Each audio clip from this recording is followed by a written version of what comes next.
Welcome back to The Breakdown with me, NLW. It's a daily podcast on macro, Bitcoin, and the big picture power shifts remaking our world. The Breakdown is sponsored by Nexo.io and produced and distributed by CoinDesk. What's going on, guys? It is Saturday, June 5th, and that means it's time for the weekly recap. So, what happened this week? I mean, honestly, it felt eerily quiet. It could be how many people were down in Miami and not on Twitter. It could be that the last few weeks have been a never-ending rain of FUD bombs from Elon to energy to China, that this week felt comparably mild. It could also be price action or the lack thereof. This was the type of week where your eyes sort of blur, and every time you check the price, it feels more or less the same, even though you can't exactly remember what it is. What this week certainly didn't have is any sort of rebound momentum. Didn't have any big exciting announcements that propelled the market forward. In fact, we instead saw the creep in of not only bear market predictions, but bear market preparation. First, the prediction side. Boutique investment research firm MRB Partners released a report last week titled, "Has the Crypto Fever Broken?" They point to a couple potential reasons. First, the FUD. They note two main dimensions to this: environmental concerns and regulatory risks. These are things we've discussed extensively on this show. Environmental concerns have been particularly acute and in the media, first since Tesla made their big Bitcoin buy, and second since Elon walked it back because of environmental reasons. Regulatory risks feel frankly more like a forward projection, as we'll get into in a moment. But the second reason they gave for a potential downturn is a reduction in monetary stimulus. They wrote, quote, "Easy money has helped fuel the crypto bubble, and a slow unwinding of this trend globally will ultimately become a headwind for the speculative digital asset." Will Clemente in Palm's newsletter adds some technical oomph to this as well. He writes, "Zooming out, you get this divergence between short and long-term holders. Based on historic behavior of these cohorts, we are either headed into a full-fledged bear market or in a mini bear market similar to the consolidation between the two double pumps, but still in a broader bull market. At that time, there was a similar phenomenon of long-term holders stepping in and doing the heavy lifting, while short-term holders panic sold. Based on metrics looking at the broader cycle, I tend to side more with the latter, but I could be wrong." Interestingly to me, this is not just analysis or speculation that we're seeing as well. There's actually some amount of preparation. CoinDesk wrote a story this week called "DAOs Prepare for the Next Crypto Winter with Treasury Diversification." It's basically about how many decentralized autonomous organizations, many of whom are funded by governance tokens, are selling some of those governance tokens now to move into fiat-denominated stablecoins that could help them weather a downturn.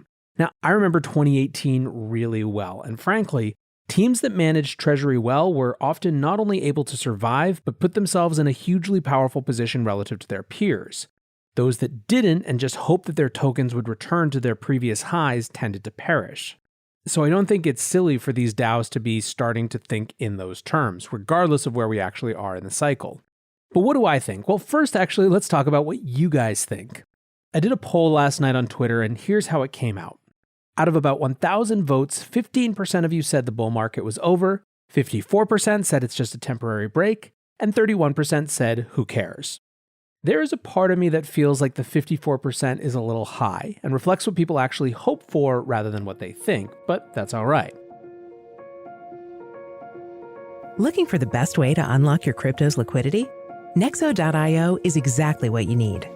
Borrow against your digital assets at just 6.9% APR. Earn passive income with yields of up to 12%.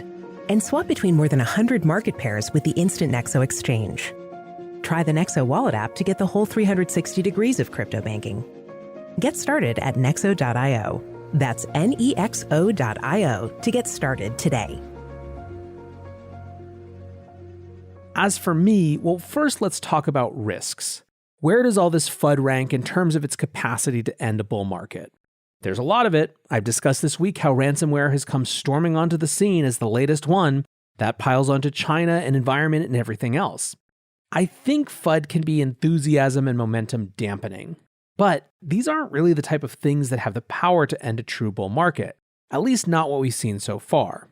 So far, all of the regulatory intrigue has been much more about wondering what the shape and texture of the Biden administration's relationship to crypto is going to be, not specific things that are cause for concern. Perhaps a really aggressive regulatory turn in the US could actually totally stomp out a bull market.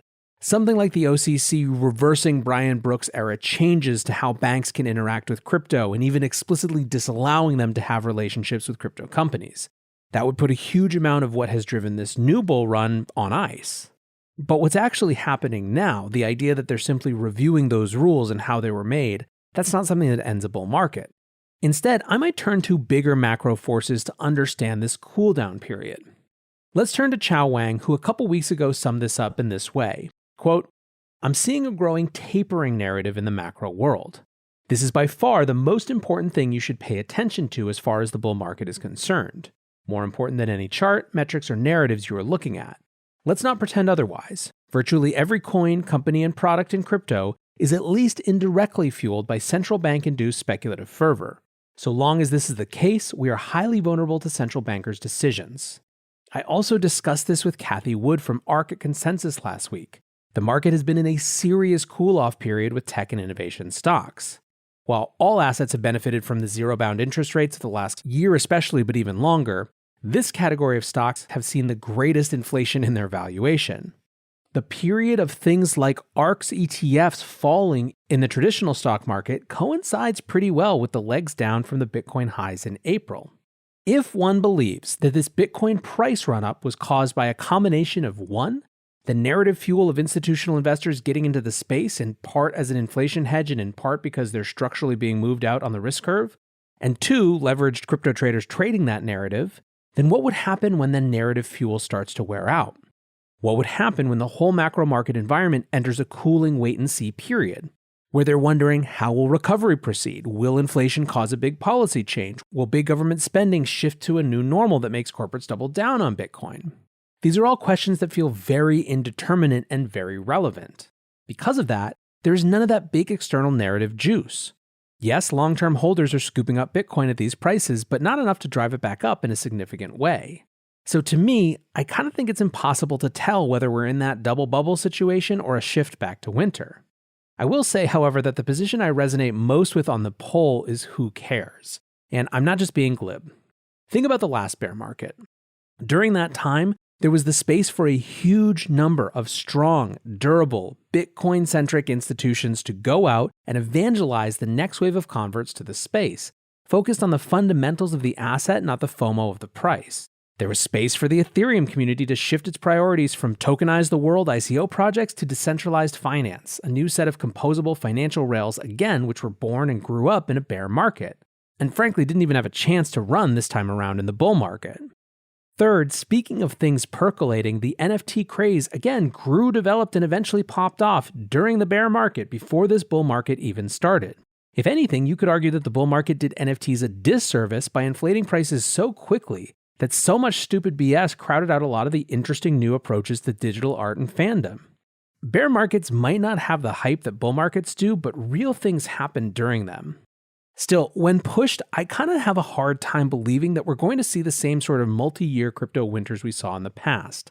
There are just too many different competing forces and groups now that can be catalysts for shorter-term booms and busts.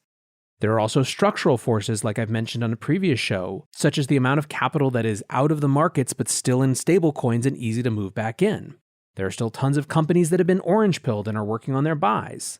So I guess if really pushed, what it all comes down to for me, or what it makes me, is a who cares with the side of some version of a super cycle, or at least a new type of cycle.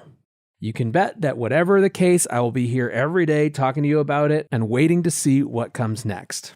For now, guys, I hope you're having a great weekend. I appreciate you listening, and until tomorrow, be safe and take care of each other. Peace.